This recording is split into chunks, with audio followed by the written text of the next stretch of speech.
ఏంటి అజయ్ అంత హ్యాపీగా ఉన్నావు? ఏముంది, సొంతూరు, చిన్ననాటి ఫ్రెండ్స్. చిన్నప్పుడు మేమంతా కలిసి చేసిన అల్లరి గుర్తు చేసుకుంటుంటే చాలా ఆనందంగా ఉంది. చూడటానికి చాలా సాఫ్ట్గా ఉంటావు, అంతా అల్లరి చేస్తావా? మా అల్లరి గురించి నీకేం తెలుసు? మేమంతా 5 ఫ్రెండ్స్ ఉండేవాళ్ళం. నేను, సాయి, రవి, మహేష్, దాస్. ఒకరోజు మేమంతా కలిసి తోటలో పుచ్చకాయలు దొంగతనానికి వెళ్ళాం. మేము 4 పట్టుబడ్డాం. కానీ రవిగాడు మాత్రం దొరకకుండా పరిగెత్తాడు. నాకు నైక్ షూ అంటే చాలా ఇష్టం. ఇప్పుడు కొందామన్నా డబ్బులుండేవి కావు. ఒకరోజు సడన్గా సాయిగాడు వచ్చి నాకు నైక్ షూ ఇచ్చాడు. ఏంట్రా ఇది అంటే, నీకు ఈ షూ అంటే ఇష్టం కదరా అన్నాడు. ఆ రోజు నుంచి నాకెప్పుడు డబ్బులు అవసరం ఉన్నా అడగకుండానే ఇచ్చేవాడు. ఇక మా దాస్గాడు ఒకరోజు స్కూల్కి కలెక్టర్ వచ్చాడు. మా స్కూల్లో ఆడపిల్లలకి బాత్రూమ్స్ లేవని మా దాస్గాడు కలెక్టర్తో గొడవపడి మరీ బాత్రూమ్స్ కట్టించాడు. మా స్కూల్ హెడ్ మాస్టర్ మా దాస్గాడిని తెగ మెచ్చుకున్నాడు. మంచి చేయడానికి ముందుండేవాడు. వాడి కళ్ళ ముందు ఏ అన్యాయం జరుగుతుందన్నా ఎదిరించేవాడు. డ్రైవర్, కారాపు.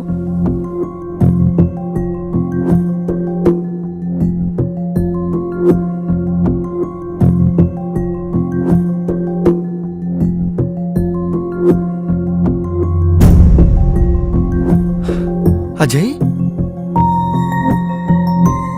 రవి, ఏంట్రా ఇది? ఏం చేయమంటావరా? ఎంతో కష్టపడి చదివి ఫిజిక్ మెయింటైన్ చేసి పోలీస్ అవ్వాలని చెప్పి చాలా కష్టపడ్డాను. కానీ ప్రభుత్వంలో నోటిఫికేషన్ కోసం ఎదురు చూసి చూసి నాకు నిరాశ మిగిలింది. నాకు జీవితం మీద ఆశ పోయింది. మరింత జరుగుతుంటే ప్రభుత్వం ఏం చేస్తుంది? అడిగాం, అరిచాం. నోటిఫికేషన్ ఏది, జాబ్ క్యాలెండర్ ఏది అని. క్యాలెండర్లు మారుతున్నాయి కానీ జాబ్ క్యాలెండర్ మాత్రం రాలేదు. నీకు జాబ్ కొట్టే వయసు అయిపోవటం అంటే ఏంటో తెలుసారా? ఒక జీవితకాలం ముగిసిపోవటం అని. గత ప్రభుత్వాల్లో జాబ్ చేస్తూ చేస్తూ వయసు అయిపోయి రిటైర్ అయ్యేవారు. ఇప్పుడు జాబ్ కోసం ఎదురు చూసి రిటైర్మెంట్ వయసు వచ్చేస్తుందిరా. ఇప్పుడు నా పరిస్థితి కూడా అదేరా.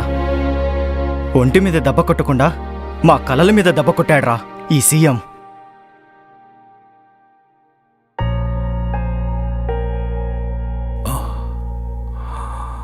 నమస్తే మాస్టారు, ఎలా ఉన్నారు? నేను మాస్టారు అజయ్ని. అజయ్ 10వ తరగతి వరకు మీ దగ్గర చదువుకున్నాను. మీ అబ్బాయి మహేష్ క్లాస్మేట్ని. అజయ్, చాలా పెద్దోడు అయిపోయావు. ఎలా ఉన్నావు? నేను బాగున్నాను మాస్టారు. మహేష్ ఎలా ఉన్నాడు? ఎక్కడున్నాడు? ఉన్నాడంటే ఉన్నాడు బాబు. మాస్టారు, మహేష్కి ఏమైంది? నేను తీసుకున్న ఒక నిర్ణయం వాడి జీవితాన్ని నాశనం చేసింది. ఏవండి, ఈసారి ఎవరికి ఓటేద్దామండి? ఇంకెవరికేద్దాం? జగన్కే వేద్దాం. అతను కోటేద్దామంటావేంది నానా? అతనిపై 30కి పైగా కేసులున్నాయి. 43,000 కోట్లకి ఆర్థిక నేరస్తుడు. ఈడీ కేసులో ముద్దాయి. తండ్రి అధికారాన్ని అడ్డం పెట్టుకొని ఎంతో అవినీతి చేసిన అతనికి ఓటేమంటావు? ఒకసారి ఛాన్స్ ఇవ్వమన్నాడురా, ఇచ్చి చూద్దాం. ఆర్థిక నేరస్తుడికి రాష్ట్రాన్ని అప్పచెప్పకూడదు నాన్న. అంతా నాశనం అయిపోతుంది. చూడు మహేష్, సిపిఎస్ రద్దు చేస్తానన్నాడు, పిఆర్సీ పెంచుతామన్నాడు, ఏటా జాబ్ క్యాలెండర్ రిలీజ్ చేస్తానన్నాడు. దానివల్ల నీకు ఉద్యోగం వస్తుంది కదా. అంతేకాకుండా మద్యపాన నిషేధం చేస్తానన్నాడు. ఒక టీచర్గా మద్యం లేని సమాజాన్ని చూడాలనుకుంటున్నానురా. ప్రభుత్వాలు సగం మద్యపానం మీద వచ్చే ఆదాయంతోనే బతుకుతున్నాయి నాన్న. అది సాధ్యమేనా నాన్న? నాకైతే నమ్మశక్యంగా లేదు. ఒక ఇంటి పెద్దగా నిర్ణయం తీసుకున్నాను. ఈసారి ఓటు మాత్రం జగన్కి వేయాల్సిందే. అంతే. ఆ రోజు నాలాంటి ఎంతో మంది తల్లిదండ్రులు తీసుకున్న తప్పుడు నిర్ణయం వల్ల మా అందరి జీవితాలు నాశనమయ్యాయి బాబు. మాస్క్ సరిగ్గా పెట్టుకో. ఏ బాబాయ్, మాస్క్ పెట్టుకోవు నువ్వు? పెట్టుకో నాయనా. ఇక బాబు, కొంచెం డిస్టెన్స్ పాటించు. ఏ బాబు, లైన్లో రా నాయనా. లైన్లో చెప్పడానికి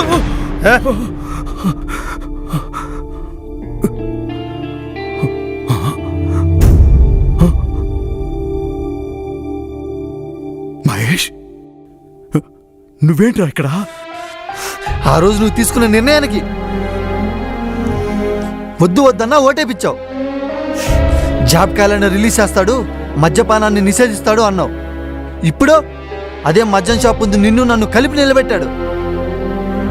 కొడుకు మందు కొంటుంటే తండ్రి కాపలా. ఛీ!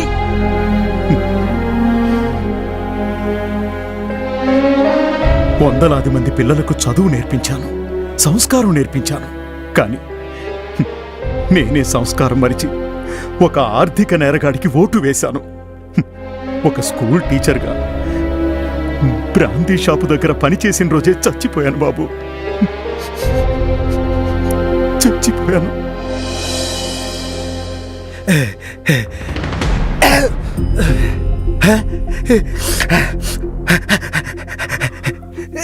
వాడెవడో గుర్తుపట్టేవారా? లేదురా, ఎవరతను? మన సాయిగాడు. ఆ?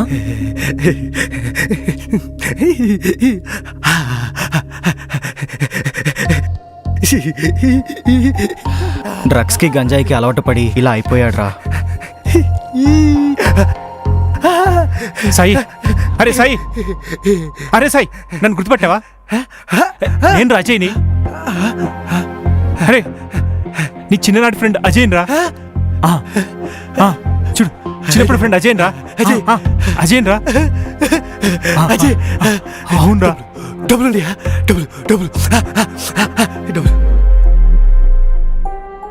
రే అజయ్, ఎందుకురా స్కూల్కి రాలేదు? ఇదిగో ఈ 200 ఉంచుకో.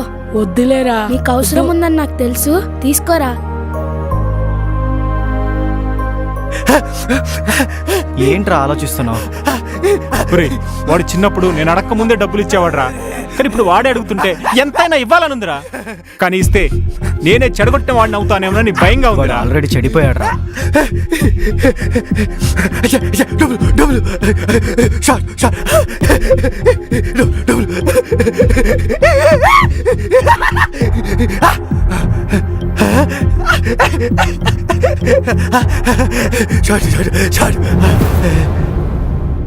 అక్కడ యుఎస్ లో డ్రగ్స్ అమ్మితే పెద్ద క్రైమ్ రా. కానీ ఇక్కడ ఇంత బహిరంగంగా డ్రగ్స్ అమ్ముతుంటే ప్రభుత్వం ఏం చేస్తుందిరా? అసలు అమ్ముతుందే ప్రభుత్వరా? ఉద్యోగాలు ఇవ్వాల్సిన ప్రభుత్వమే యువతకు డ్రగ్స్ గంజా ఇస్తుందిరా. చదువుకున్నాడు ఖాళీగా ఉంటే ప్రభుత్వాన్ని ఉద్యోగాలు ఏవి అని అడుగుతాడు. అదే డ్రగ్స్ కి గంజాయికి బానిసను చేస్తే మత్తులో మునుగుతారు. మత్తుకు అలవాటు పడ్డ కొడుకును చూసిన తల్లిదండ్రులు వీడికి ఉద్యోగం ఎవడిస్తాడని కొడుకునే తిట్టుకుంటారు, కానీ ఉద్యోగాలు ఇవ్వలేదని ప్రభుత్వాన్ని తిట్టుకోరు కదరా. అజయ్ అన్నా, బాగున్నారా అన్నా? నేనన్నా దాసు భార్యని. దాసు మీ గురించి ఎప్పుడు చెప్తుంటాడన్నా. మీరు వచ్చారని తెలిస్తే దాస్ చాలా సంతోషపడతాడన్నా. అవును, ఇప్పుడు దాస్ ఎక్కడున్నాడు? ఇంట్లో ఉన్నాడన్నా. రండన్నా వెళ్దాం. పదమ్మా. Sakina, please come with us. Yeah sure. రండన్నా, మీ ఫ్రెండ్ని చూపిస్తాను. చూడండి అన్న, మీ ఫ్రెండ్ దాసుని చంపేశారన్నా. మీ ఫ్రెండ్ దాసుని చంపేశారన్నా. ఇసుక దోపిడీ చేస్తున్న వైసీపీ నాయకుల్ని ప్రశ్నించాడని దళితుడైన తన మీదే ఎస్సీ ఎస్టీ అట్రాసిటీ కేసు పెట్టి 3 నెలలు జైల్లో వేశారన్నా. అయినా బయటికి వచ్చాక కూడా మళ్ళీ ఇసుక మాఫియా మీద పోరాటం చేస్తున్నాడని చంపి ఇంటి ముందు పడేసి వెళ్ళారన్నా. మా దళితులు ప్రశ్నించడమే తప్పైపోయిందన్నా. అన్నా, మమ్మల్ని మాస్క్ అడిగితే చంపేస్తున్నారు, మద్యం ధరలు పెరిగిందని అడిగితే చంపేస్తున్నారు, ఇసుక దోపిడీ గురించి ప్రశ్నించినా కూడా చంపేస్తున్నారు. ఈ ప్రభుత్వం చేసే అన్యాయాల్ని, అక్రమాల గురించి ప్రశ్నిస్తే చంపేస్తున్నారు. మా దళితులకి ఈ ప్రభుత్వంలో రక్షణ లేదన్నా.